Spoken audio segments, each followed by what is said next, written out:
And she says, I'm very, very proud of her, and I love that she's taking a stand and she's doing it so eloquently and she's doing it so brave. It's wonderful. It was never just a few extra pages. When Kody Brown quietly revealed that her memoir had grown from 288 to 320 pages, most fans didn't think twice. 32 extra pages. What's the big deal? But behind the scenes, those pages weren't casual additions or filler content. They were fire, last-minute fire. According to insiders close to the publishing team, those final pages arrived with urgency. Not as marketing fluff, but as a storm that shook the very foundation of the Brown family's public image. Sources said the publishing house froze when the new content came in, not because of legal risk, but because of truth. Raw, unfiltered truth. One editor allegedly muttered, "She finally said it and nobody dared send it to legal without first asking Kody a single question. Are you sure?"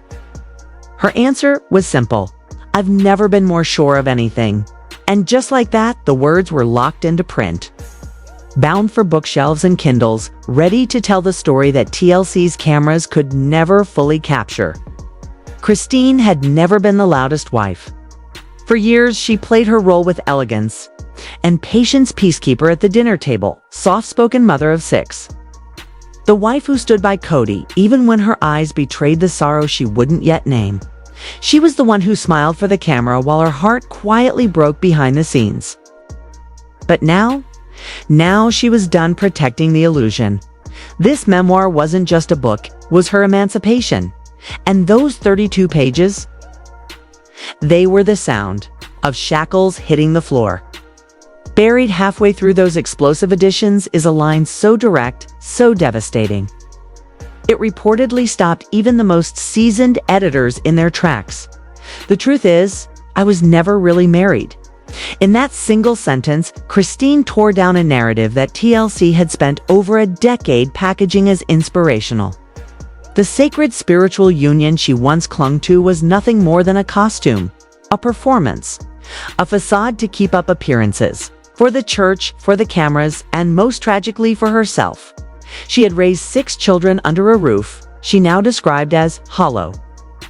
Defended a man who withheld love while demanding loyalty, and smiled through reunions where her heart felt like it was bleeding out. In a particularly harrowing section, Kody recalls moments when she and Kody wouldn't speak for days, even weeks, except when cameras were around. Then it was all charm and fatherly grins and rehearsed affection. But when the mics went off, so did he. And the cruelest part, Kody allegedly once admitted off-camera that their marriage was mostly symbolic. A show, a religious checkbox, not love, not intimacy, not partnership. Just a carefully maintained performance designed to keep Kody in place. And that line, as subtle as it was, landed like a bomb. The appearance of togetherness.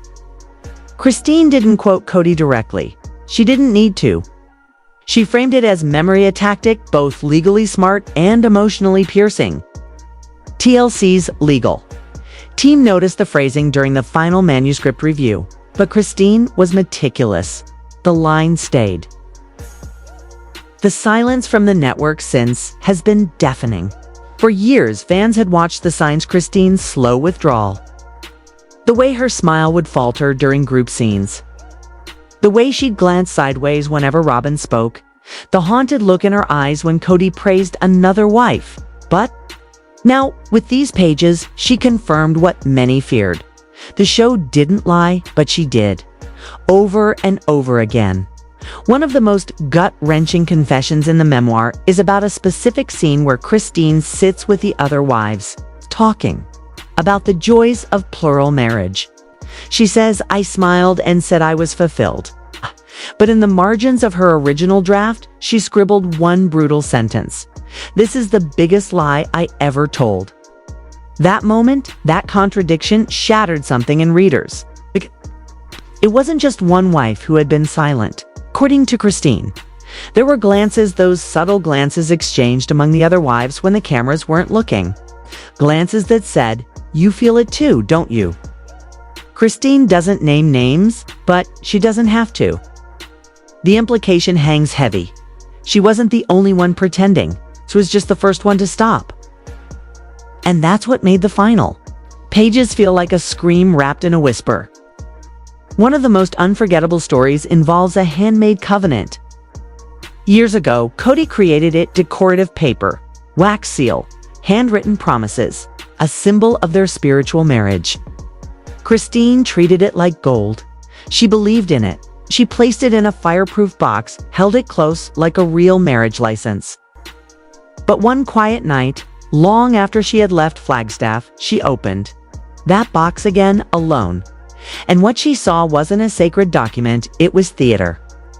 A prop. A page of promises written by a man who wanted control wrapped in the language of faith.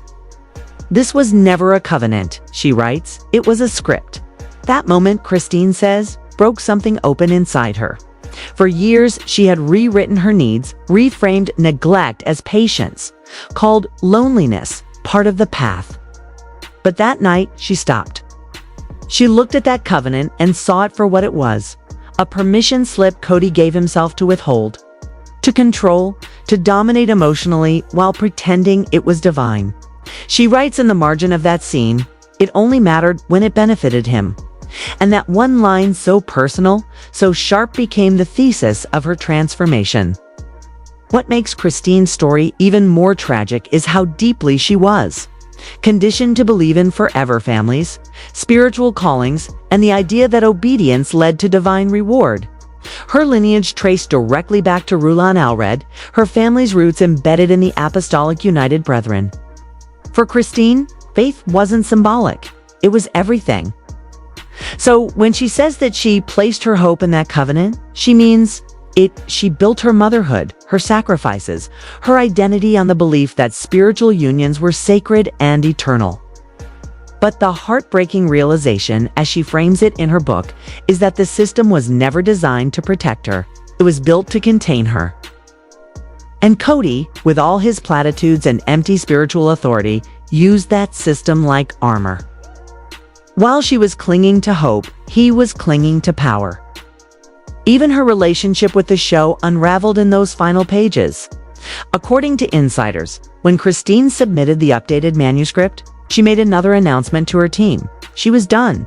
Done with TLC brand partnerships, done with Sister Wives Press, done with joint appearances or anything remotely connected to Kody or Robyn. Her Instagram bio, once a badge of her role as a sister wife, swiped clean and replaced with a statement about personal strength and new beginnings.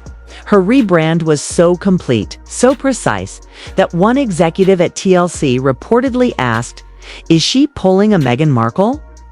Because Christine wasn't just leaving the marriage, she was leaving the machine. The network went eerily silent. Number, retweets, no shoutouts, no episode teasers. Not even a behind-the-scenes photo during her book tour. And when Christine launched her first city, tour New York, New Jersey, Chicago, Salt Lake City, the cast stayed quiet too. It was as if the entire Brown family was holding its breath. But Christine, she wasn't.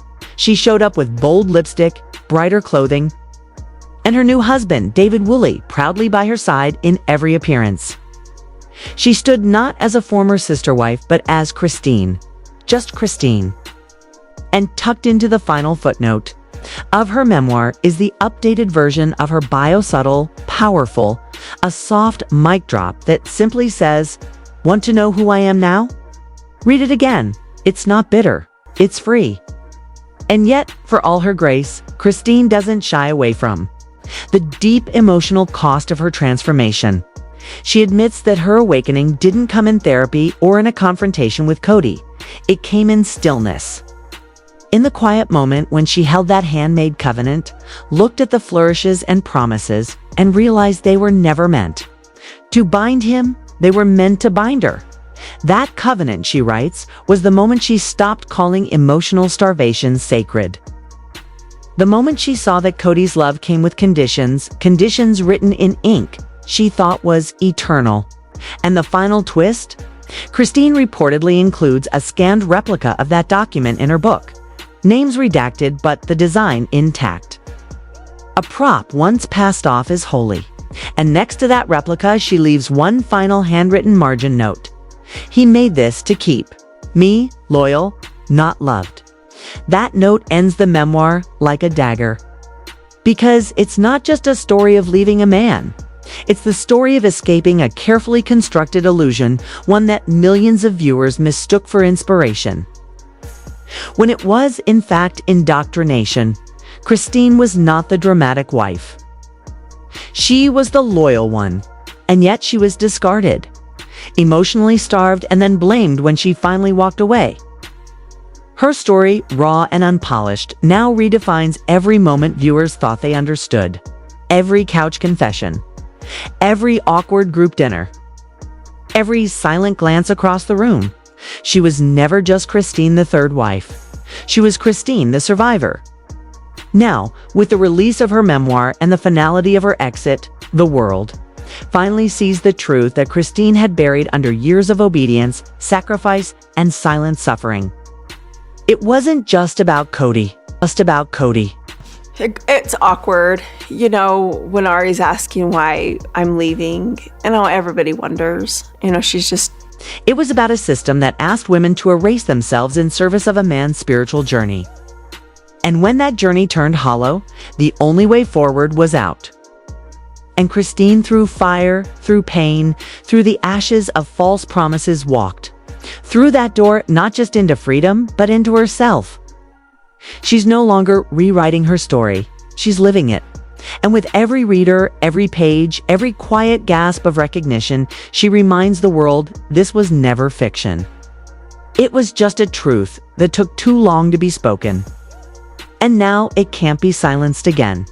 And when Kody Brown finally began to pull away, not with screams, not with scandal, but with that unmistakable silence that comes after too much pretending, too much sacrificing, too many years of calling disappointment, faith, the covenant that once felt sacred, turned into a weapon. Kody, ever the patriarch, cloaked in spiritual symbolism, allegedly used that very document, the handwritten, wax-sealed spiritual contract he once called a declaration of eternal commitment, as leverage. A piece of spiritual currency, he claimed, proved she still owed him something, that she had made a promise, that walking away was a betrayal of that promise. But Christine didn't just walk away from that piece of paper, she walked away from the man who wrote it. And everything it represented, the performance, the manipulation, the hierarchy disguised as unity. And here's the part that no one expected: she didn't leave empty-handed. Because Christine didn't just take her heart and her children and her dignity. According to insiders close to the publishing team, she took the receipts. And when she submitted the updated manuscript of her memoir of the 32 additional pages, that came in like a thunderstorm. On the eve of final printing, it included something no one saw coming. A financial footnote so specific, so damning, it reframed everything the world thought it knew about the sister wives' family finances. Page after page, line by line, Christine laid it out not as an attack, not as vengeance, but as accounting. Childcare, groceries, rent, healthcare, schooling, family trips, back-to-school supplies, prescriptions, gas money, winter coats, birthdays expenses. That, when pieced together, told a story far more devastating than emotional neglect. It was fiscal betrayal, long-going, calculated, and quietly ignored. On one side of the ledger, what Christine gave. On the other, what Kody did not. And as early readers flipped through those newly added pages, they didn't find bitterness. Found receipts, literal and emotional. Christine didn't shout. She didn't rage. She presented the truth the way only someone who survived systematic depletion can, with focus, with numbers, with undeniable clarity. And next to those records of what she provided for her 6 children over the course of that so-called covenant, what Kody provided. According to the documents, sparse scattershot support, selective generosity, and a pattern that began to feel less like oversight and more like orchestration. The math wasn't just heartbreaking, it was damning. And it wasn't just Christine's financial story being told. Sources say that Janelle Brown, also reeling from years of imbalance and disillusionment, quietly helped Christine piece the puzzle together. Together, they allegedly constructed a timeline, a map of movement deposits, withdrawals, family account transfers, promises made and broken. It became clear, while all the wives were told they were sacrificing together, building together, pouring into a communal future, the money wasn't being shared equally. It was being funneled. And according to the book, it went one direction. Christine never named names. She never had to. The numbers did the talking. As one line from the book, now going viral among early readers, declares, "We all gave, but only one house got." That one sentence hit like a sledgehammer. Fans instantly knew what she meant. The quiet whispers, the speculation. The clips of Christine and Janelle shopping with coupons while Robyn's house received upgrades. New furniture, financial cushions, it all crystallized in that moment. The book reportedly includes a side-by-side. Who paid what? Who covered emergencies? Who footed the bill for what Kody later called family expenses, but only seemed to benefit one segment of that family? And most chilling of all, Christine didn't present it with fury. She presented it with structure. Sources say the book includes screenshots, actual screenshots of old family spreadsheets, PayPal transfers, Venmo notes, and handwritten budgeting pages from Janelle herself. Each one like a tiny pin in the map of betrayal. Handwritten annotations allegedly show moments where Christine or Janelle picked up the slack, paid the rent, bought the groceries, covered a kid's dentist bill, while Kody either promised to reimburse or simply forgot. And over time, those forgotten promises added up. It wasn't a fluke. It was a system. And once they started laying it all out, the illusion of unity fell apart fast. Fans who once believed the narrative that the wives were equal partners in a shared spiritual dream were now being shown something much darker. Christine allegedly wrote in the book, "They told us we were serving the family, but the family was never served. Not equally, not honestly." It wasn't just financial favoritism. It was financial entrapment, and the realization stung. Because Christine's exit wasn't just emotional, it was strategic. At some point, she stopped surviving and started documenting. And according to insiders, the book doesn't just tell the story of what happened, it proves it. In the form of ledgers, timelines, statements, and dates. It's a kind of evidence that makes denial impossible. And then came the gut punch. The one moment that, according to early readers, sent shivers down their spine. Toward the final pages of the memoir, Christine allegedly includes a PayPal receipt. Just one. A small digital transfer made from the family account, but the date. It matches the exact night of one of the most painful episodes to ever air between Christine and Kody. The night Christine sat in tears, emotionally unraveling on national television. And while her voice cracked, while she begged for understanding, while she was giving everything she had left to a collapsing spiritual marriage, someone else was moving money. The book doesn't say who authorized it. It doesn't name the recipient, but it doesn't have to. The timestamp speaks volumes. While Christine was breaking, someone was banking.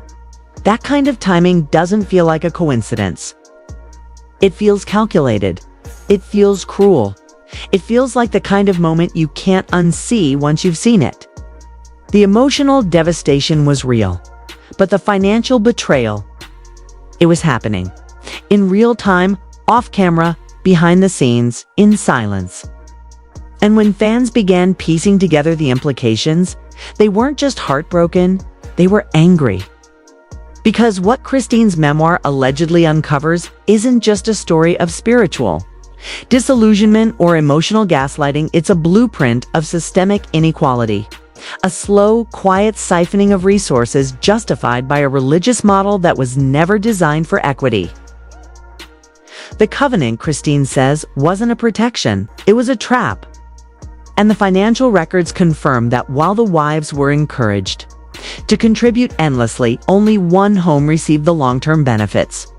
Only one home was spared: the austerity, the scraping by, the slow burn of always being just a little short. And that's when the questions start to boil over. If Christine and Janelle have this many records, how long have they been collecting them? Was this a decision made in hindsight? Or were they keeping tabs all along, silently waiting for the moment to finally say enough? Because if the public receipts are just the tip of the iceberg, what's still sitting in those fireproof boxes Christine once used to protect sacred covenants? What other pieces of truth are waiting to surface? Meanwhile, behind the cameras, the panic was reportedly immediate. The moment industry whispers confirmed the memoir's new content, especially the financial disclosures TLC executives allegedly scrambled. The vibe inside production meetings, according to one source, shifted overnight. Emails started flying across departments: legal, public relations, marketing, even ad sales. They weren't just worried about Christine's book. They were worried about the fallout, about sponsors, contracts, long-standing promotional deals built on the image of a plural family that Christine was now dismantling with math. Because emotional narratives are subjective.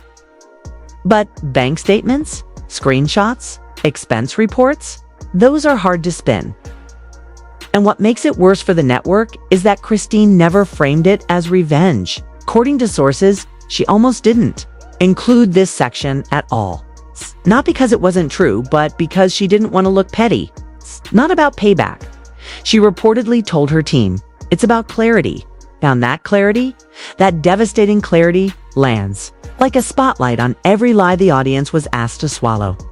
This wasn't about love failing. It was about money hiding. About one man allegedly managing a system that emotionally and financially drained some wives while cushioning others. And Christine doesn't accuse. She illuminates, with figures, with dates, with a precision that feels more like a forensic report than a memoir. And the fans, they're watching, rewatching old episodes, cross-referencing timelines, comparing scenes to the dates Christine discloses, trying to piece together when the shift occurred. When unity turned into strategy, when family turned into favoritism, I need something different as far as a marriage goes. Yeah. It's okay to grow. It's okay to change. Yeah. And sometimes your partner comes. And perhaps most ominously, wondering who's next to speak up. Because if Christine and Janelle were documenting, others might have been too. And if this paper trail gets longer, if more receipts come to light, the entire Sister Wives narrative might collapse under its own weight. Because love can be messy, but money? Money leaves footprints. Christine followed them. And now she's handed her readers the map. The question on everyone's mind wasn't just what did Christine write? It was how fast can we contain it before it blows up the brand? TLC had expected Christine's memoir to be soft, reflective, something sentimental to support Sister Wives, not shake its foundation. But when 32 new pages dropped, everything changed. One longtime producer reportedly called it a torpedo, because this wasn't just a woman leaving her husband, it was Christine dismantling the entire illusion, piece by piece. No rage, no scandal, just receipts, contracts, memories, financial timelines, and quiet, unshakable truth. The loyal wife. Viewers thought they knew had pulled back the curtain on a system that was never truly equal, and TLC went into damage control. Christine hadn't broken any rules. She'd carefully inserted a clause in her contract years ago, giving her the right to write her truth as long as she didn't name names or reveal production secrets. That wasn't just smart, it was her way out. The legal team didn't just read a book, they read her blueprint to freedom. From Kody, from the narrative. From TLC, what followed was immediate. Marketing campaigns vanished, her name was removed from TLC's social posts, and Janelle began appearing solo in interviews. Christine was being erased, but she didn't lash out. She stayed calm, watching as her story shot to the top of the bestseller charts. Then came the emotional gut punch. A cryptic line near the end of her book, "Everything I thought I'd accepted finally shattered." Fans believe it pointed to Garrison Brown's funeral, a moment Christine described not with names, but with chilling clarity, standing beside someone who couldn't even look her in the eye, someone who, even in mourning, seemed to be performing. That moment, for many fans, broke the last illusion. And around that time, Robyn Brown's social media footprint changed overnight. She unfollowed Christine, Janelle, Marieve, McKelty, the only one left. Aspen, then came the Pinterest post quotes about betrayal, abandonment, and being surrounded by fakes. It felt less spiritual, more bitter. Meanwhile, Christine's memoir wasn't just reaching readers, it was activating survivors. Women from Utah, Arizona, small towns, polygamist groups began messaging Christine's publisher saying, "I finally feel seen. She didn't just write a book, she cracked open a window for thousands who were told to shrink themselves for faith, family, or silence. And behind the scenes, big things are moving." Christine has allegedly met with organizations that help women escape high-control religious groups. Some say she's considering launching a fund for shelter, therapy, and legal aid. Her Instagram has transformed to raw, bold, real.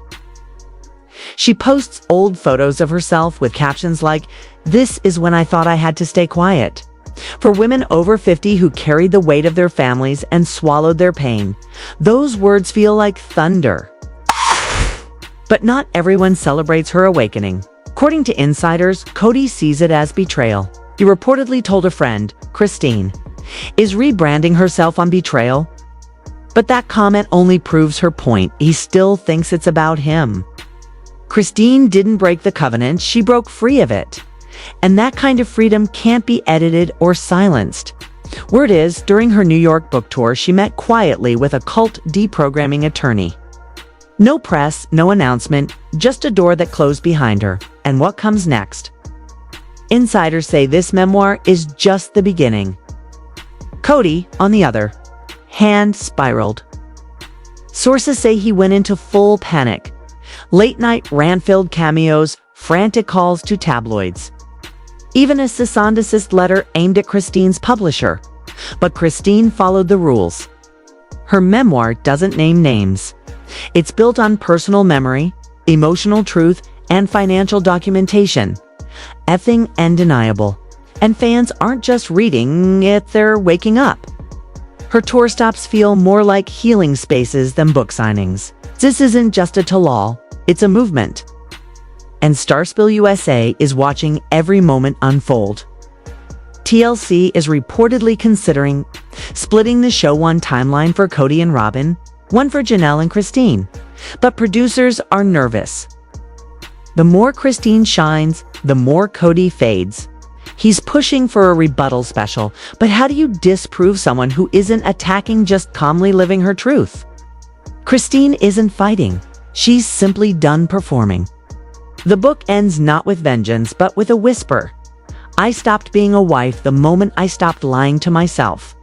And in those words, she gives other women permission not to be angry, but to walk away with grace. There's even talk of a second book, something deeper. A guide, perhaps, for women navigating religious detachment, emotional healing, or rediscovering identity after years of erasure. Behind closed doors, there's talk of a foundation, a docu-series, a national tour. Christine isn't slipping a waist, stepping into her light. Meanwhile, Robyn and Kody hide behind silence and curated posts. Janelle, still steady, is dropping her own subtle truths. Fans are no longer just viewers, they're witnesses. And they're asking, who's next to speak up? Who's writing their next chapter? Because this isn't just about Christine anymore. It's about what happens when silence breaks. It's about transformation. If you've stayed with us this far, don't forget to subscribe to StarSpill USA, because the next chapter is coming fast. And trust me, it's one you won't want to miss. Let me know if you'd like.